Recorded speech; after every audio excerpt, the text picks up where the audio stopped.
Today on 26th November, we proudly celebrate Constitution Day, the day our great Indian Constitution was adopted in 1949. It is not just a document, it is the soul of our democracy and the guiding light for every citizen. Let us remember the visionary leadership of Dr. Baba Saheb Ambedkar, tireless efforts of the Constituent Assembly in giving us a framework of justice, liberty, equality, and fraternity. On this special day, I appeal to all students to know your fundamental rights, respect your fundamental duties, and practice the values of discipline, responsibility, and unity in everyday life. Let us commit ourselves to becoming responsible citizens who contribute to the progress of our nation. Jai Hind.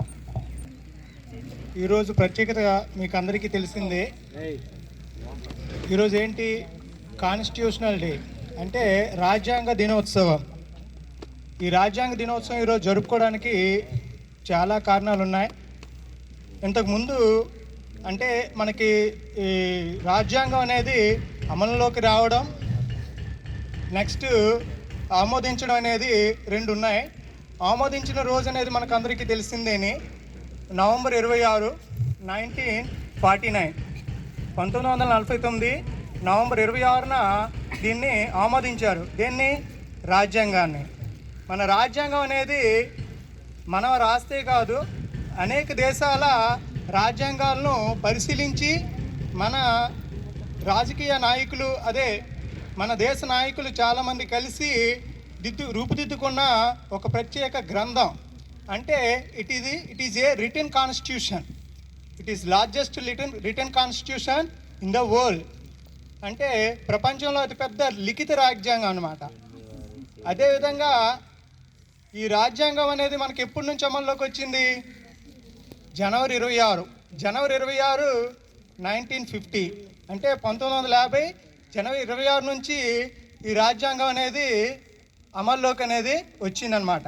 కానీ 2015 మన నరేంద్ర మోడీ గారు 2015 November 19న ఒక తీర్మానాన్ని పెట్టారు.